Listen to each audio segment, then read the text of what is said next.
പാലക്കാട് ചിറ്റൂർ പുഴയിൽ വീണ്ടും അപകടം. ഫുട്ബോൾ എടുക്കാനിറങ്ങിയ 2 വിദ്യാർത്ഥികൾ ഒഴുക്കിൽപ്പെട്ടു.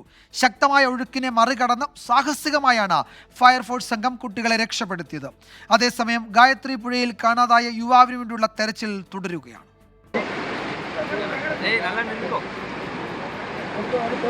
പുഴയരികിൽ നിന്ന് കളിക്കുകയായിരുന്ന കുട്ടികൾ ബോൾ വെള്ളത്തിൽ പോയതിനെ തുടർന്ന് എടുക്കാനിറങ്ങിയപ്പോൾ ഒഴുക്കിൽപ്പെടുകയായിരുന്നു. 3 പേർ ഒരുമിച്ചാണ് പുഴയോരത്തെത്തിയത്. 2 പേർ ഒഴുക്കിൽപ്പെട്ട കാര്യം മൂന്നാമൻ നാട്ടുകാരെ അറിയിക്കുകയായിരുന്നു. വണ്ടിത്താവളം സ്വദേശികളായ അഭിനവ് കൃഷ്ണ, അജിൻ എന്നിവരെ 1.5 മണിക്കൂർ പരിശ്രമത്തിന് ശേഷമാണ് ഫയർഫോഴ്സ് സംഘത്തിന് രക്ഷിക്കാനായത്.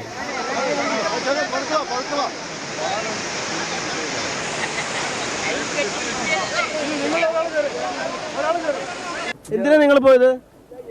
ബോൾ എടുക്കാൻ പോയതാണോ? ബോൾ അവിടെ പെട്ടുപോയോ?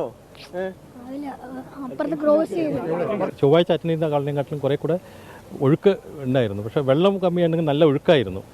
അങ്ങനെ ഒരു ഭയങ്കര ബുദ്ധിമുട്ടായിരുന്നു. പക്ഷേ നമ്മൾ അതിൻ്റെ പ്രൊഫഷണലായ രീതിയിൽ ലാഡർ എക്സ്റ്റെൻഡ് ചെയ്തിട്ടാണ് അത് രക്ഷപ്പെട്ടത്. ആലംകടവിൽ നിന്ന് 180 മീറ്ററോളം ഒഴുകിപ്പോയ കുട്ടികൾ സമീപത്തെ പാറയിൽ കയറി നിൽക്കുകയായിരുന്നു.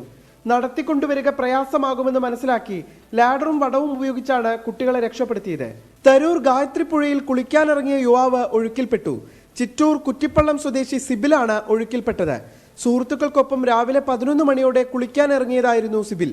പാലക്കാട് സ്കൂബ ടീമും ആലത്തൂർ അഗ്നിരക്ഷാസേനയും തെരച്ചിൽ തുടരുകയാണ്. നിഖിൽ പ്രമേഷ്, 24 പാലക്കാട്.